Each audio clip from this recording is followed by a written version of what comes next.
Ayan, magandang umaga sa inyo lahat dyan, mga kapromdi, mga master, mga idol. Narito muli ang inyong lingkod, si Promding Talentado. At ngayon may ginagawa kaming tawag dito, door. Aluminum door. Imbis na screen door, aluminum door na yung ano namin dito. Pangtakip lang ito, parang pang double door doon sa kahoy na ano, kasi nabubulok na yung kahoy no ano. Actually mga master, kontrata ito ni Master Marlo. Ayan. Project niya yan. Ayan, 4 na pinto. So ito yung design na gusto ng may-ari. Ayan o. Ayan. Ay, ipahalang lang natin. Imbis na ano to mga master, Alcoprem lang naman ito at saka YP200. Tapos dito, imbis na screen ito, ang gusto polycarbonate. Kung sa akin lang, kasi ang purpose naman ito pang takip sa ano nga yung second floor ba ito, master, ano? First floor. Yung ano kasi parang natatalsikan yung ano pag umulan, nabubulok yung pinto, baka nara yung pinto, kaya pinoproteksyon na ng ganon. So para hindi madilim, ginawang polycarbonate ito. Ayaw naman ng salamin.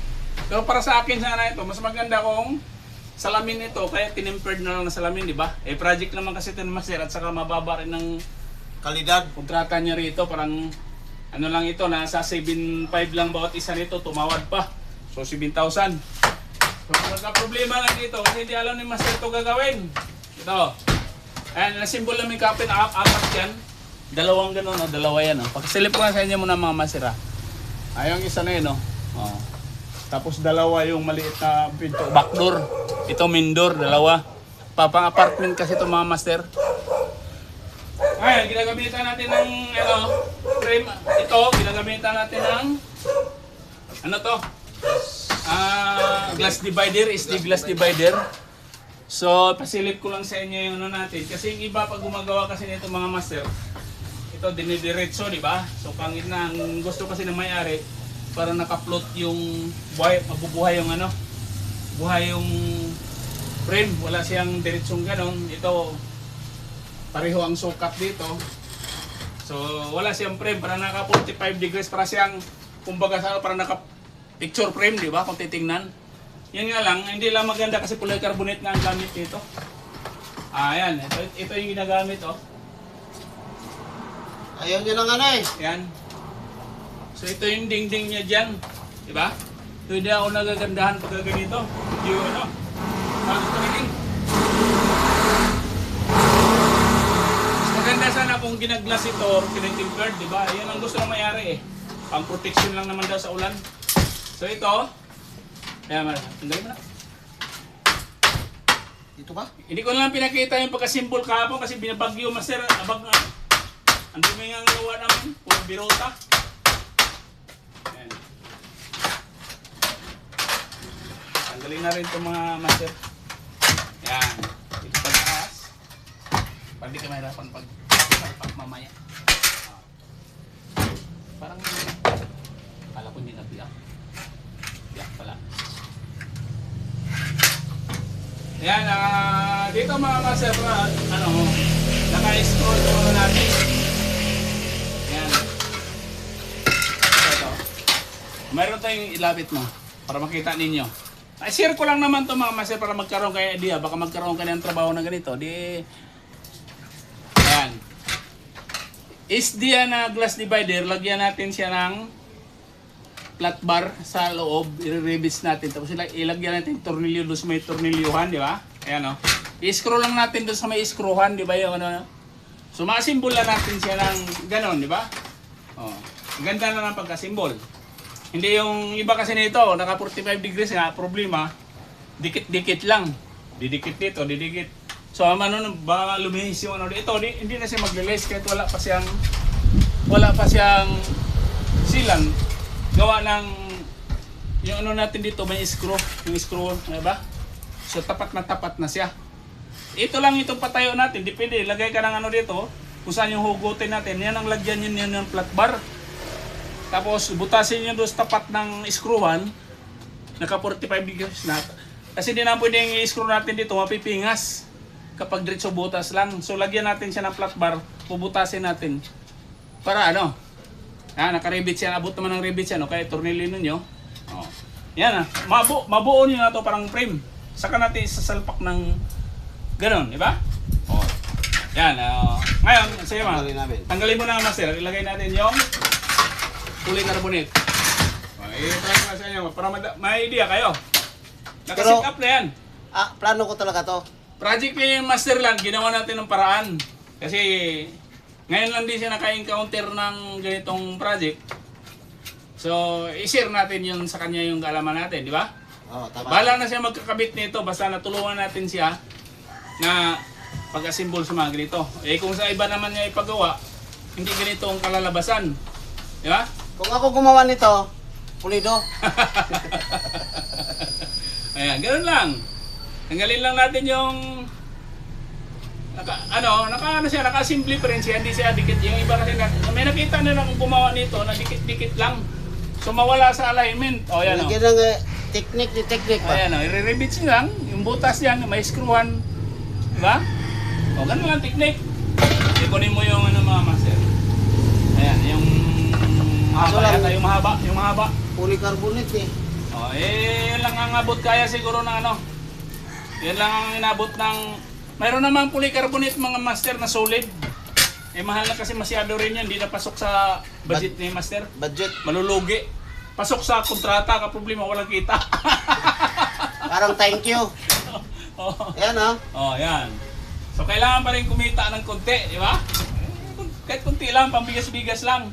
Okay, balik natin. Bilang ginamos ba? Balik natin yung... gano'n lang kasimple. Pag naikabit mo to, parang lumabas, naka-priming yung natin, di ba? Wala siyang sobrang dito. Yan. Noong araw mga master, nasa pa ako, nasa kumpanya pa ako, namamasukan pa lang ako, may mga ginagawa na ako mga ganito, mga pang temple ba. So iba nga lang ginagamit noon kasi salamin ang ginagamit doon, baba, taas, ganito, parang ganito. Ano yung AD? Tawag din, alam mo ba yung mga swing door, double action? Puro salamin. Ngayon,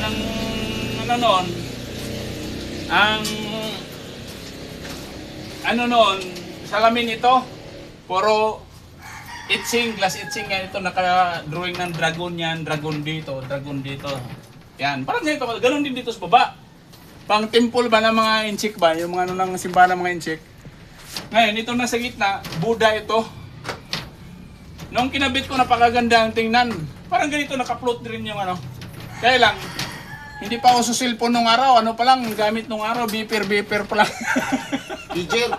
Ha? Pager. Hindi tayo makapag-post sa mga ginagawa natin na nung kabataan ko pa na may magaganda rin tayong ginawa noon Mas malupit nga kasi may mga design talaga. Yung glass etching pa lang, ang mahal noon, di ba? Kung tatandaan kung mayroon hanggang ngayon, ginagawa ko pa naman yung glass etching. Pero bibihira na yung ngayon kasi kadalasan sticker na eh. Di ba? Kasi mahal na yung glass etching. Ayan, balik lang natin itong inuka natin. So hindi pa rin nawawala yung design natin, di ba? Salpak lang natin. Sisilat na yun pag natuyo. Kailangan lang itong malinis mo na ni master yan kasi puro biruta. Bagyo kami kahapon eh. Ilagay yan.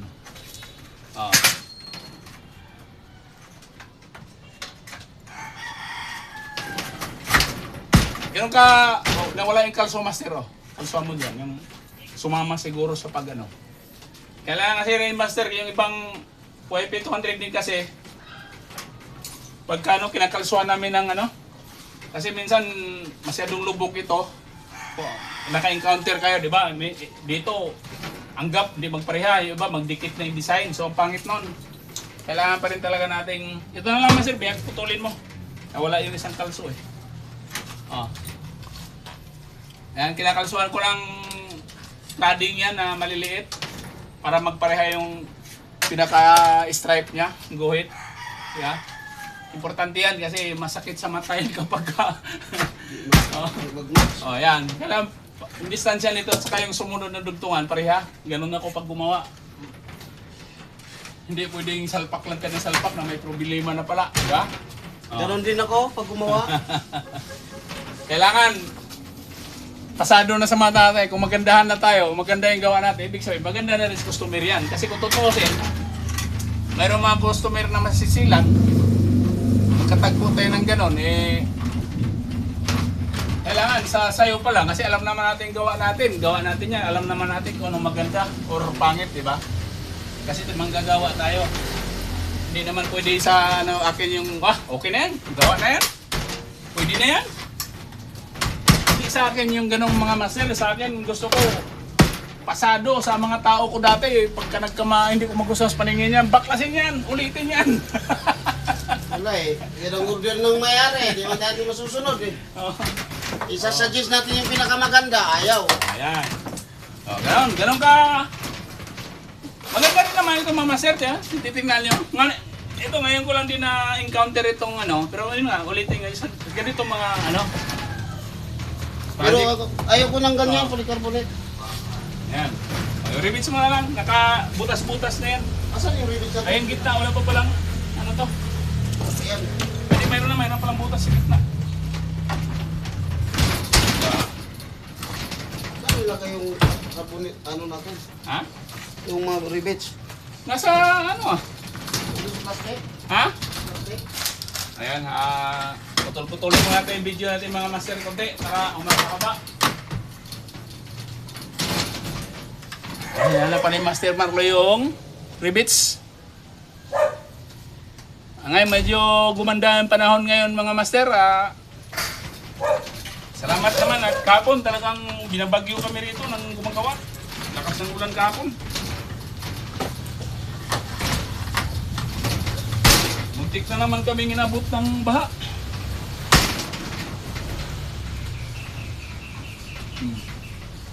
Yan. So ang ginagawa natin ito, parang nirescuean lang natin si Master's project niya. Project niya. Dito muna yan Master pag pag ribit sa loob para hindi nanganga. Okay mo lang yan. Saan yung pamukok natin? Magkabunol tayo yan. Sige. Okay. Naka-assembly na kasi yan. Balik na lang ang rivets niyan. So, siya nang bahala magsilag dito at saka magkabit. Ihatid ko lang mamaya doon sa site, sa site niya.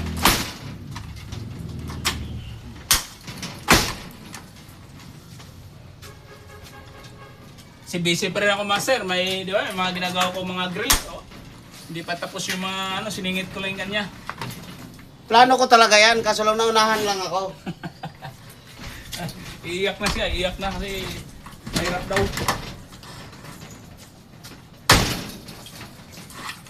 Sige. Nakakuha ng project master, nahihirapan na. Oo.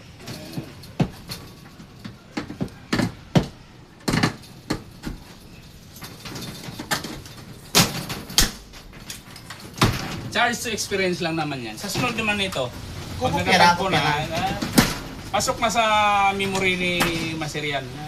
Yung memory niyang 1 gig. Kasi ito yung inisip ko kung anong ilalagay dito na frame. Oh, yan. Kasi yung frame nito, ang alam ko kasi bagakay, kawayan. Sabihin mo naman sa akin, nag-text sa akin, nag-chat, nag-forward sa akin ng picture.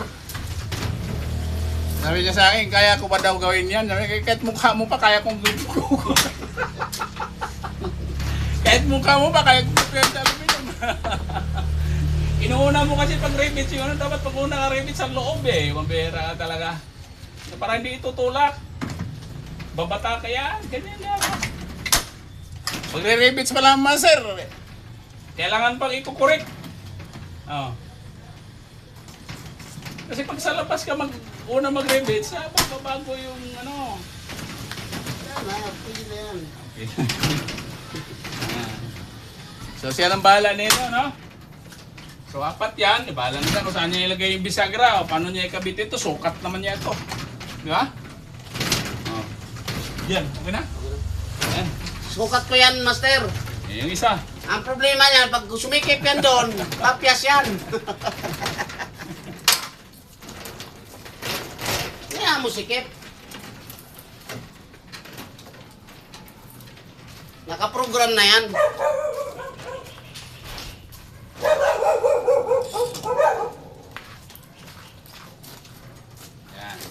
Dalawa yan, dalawa tapos yung backdoor niya, ayun na lang. Sa ibabaw lang yung polycarbonate sa backdoor niya.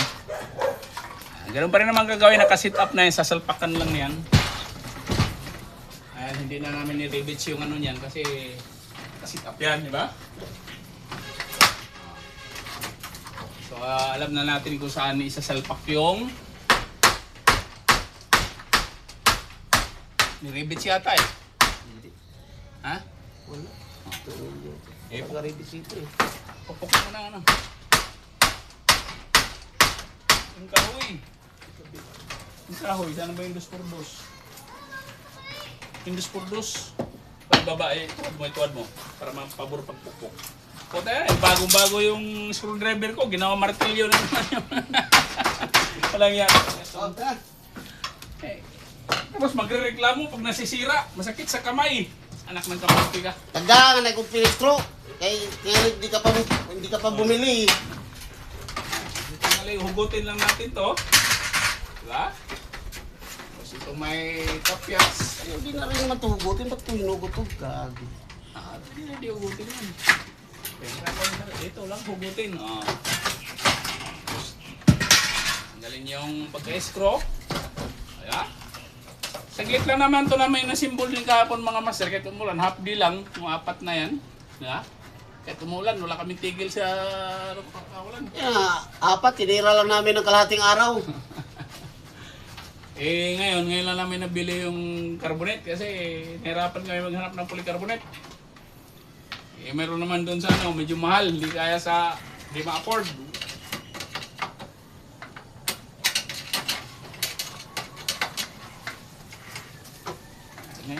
Nadagdagan na naman yung kaalaman ni Master. Ganun tayo. Kaya Mga ganitong design kasi pang ano to eh. kaya kayo dyan, napang-abang kayo dyan, lalo na kay Hepepore. Ayan, ito na naman Hepepore. Kaya bago ka naman yung subscriber kong laging nanonood sa akin nagpapano. Hepepore. Ito, solid yan, solid. Lagi nagpapasalamat sa atin tuwing may nagkuha siya mga idea. May bagong idea na naman to, mga Hepepore. Glass divider pala tawag dyan. Ayan, ulitin ko. Alco Premium gamit natin. Tapos ito lahat yung dingding dito ay YP200 yan. Tapos ito, glass divider yan. Ayan, pag SD glass divider. Ayan. Ang plano ko sana nito, kung hindi ko dito dinala, is if ang ilalagay ko. Ini SF. Yari na. May paggamitan ng SF yan, paano yun? May cover. Dito sa mahirapan, di ba? Pagdating dito sa Yung kabila. yung ano, ito, pasok ito sa, pwede ito sa SF. Manipis lang naman ito eh. Dito, sa YP200, doon siya magka-problema. Ayan. Saka pahirapan. Ito pinakamadali. Ba't doon ka sa pinakamahirap? Eh, wala kong, hindi ko alam pangalan nito eh. Hindi ko alam tong glass divider na to. Sa mga aluminum, kung malikot yung emanasyon natin, pwede natin i-combination lahat yan. Di ba? Kung sa sliding, kung anong pwedeng, di ba? Yung iba naman ito, ginagamitan, tubular. Pangit yun, tubular tapos glass clip, di ba? Glass clip kabilaan. So, pangit na nun. Diba, pwede naman yun, kaya lang maglalabasan yung rivets. Dito, wala kang makikita ang rivets dito, napakalinis, di ba? Nagtatago lahat yung, di ba? Isipin yung mga master. Pag gumawa kayo ng glass clip nito, ataw dito, tubular, tapos lagyan ng glass clip yung kabila, dito magbabracket tayo. So, dito parang kita na yung rivets natin. Parang garapata yun. Diba? So, dito wala kang makita. Parang akala mo sinilant lang, dinikit lang. Pero nasa loob yung mga tornilyo, nagtatago. Diba? Ganun yan. Itatago natin yung mga, ito, hindi na natin maiwasan to. Ito, kasi mayroon na talaga, hindi na natin maiwasan itong mayroong tornilyo dito, rivets, dito sa mga bracket natin. Pero okay na kasi normal naman yun eh. Pero itong design, kasi itong nagbibigay ng ganda, yun ang pagandahin natin, di ba? Pag makita ng may-ari yan, attract na attract yan, di ba? Yun ang gusto ko, sabihin ng may-ari agad yan. Hindi yun ang gusto mo. Umuki nga, kahapon kaagad eh. yung gusto ni Master, yung gusto niya, hindi gusto ni may-ari eh. Pinasahan ko ng lahat ng mga profiles na ayaw eh. Higpitan mo pa, Master, pa hindi nagagalaw. Oh. Higpitan lang natin ng todo yan. Siguradong lapat yan. Naka 45 degrees yan. Hindi yung tumbok-tumbok. Kasi ako pag gumagawa master, lalo na mga ganito, naka 45 degrees yan. Pati itong nandito, di ba? Tingnan niyo sa mga ibang nag-installer. Yung iba dito, kinakaltas lang, pinasikip lang, di ba? Pero yung akin, tingnan mo. Silip ko lang sa inyo. Yung divider natin ay naka 45 degrees pa rin yung di ba, palikpik. Ganun din dito yan. Yan o. Lahat yan. Yung iba nito, yung divider, tinututok, kinakaltas lang ito, di ba? Okay, isa manggagawa dyan. Kayo, comment kayo kung hindi kayo, ano ko yung gumawa. Ito ang palatandaan ng mga veteranong installer. Accurate, lahat dito, parang naka-framing, di ba?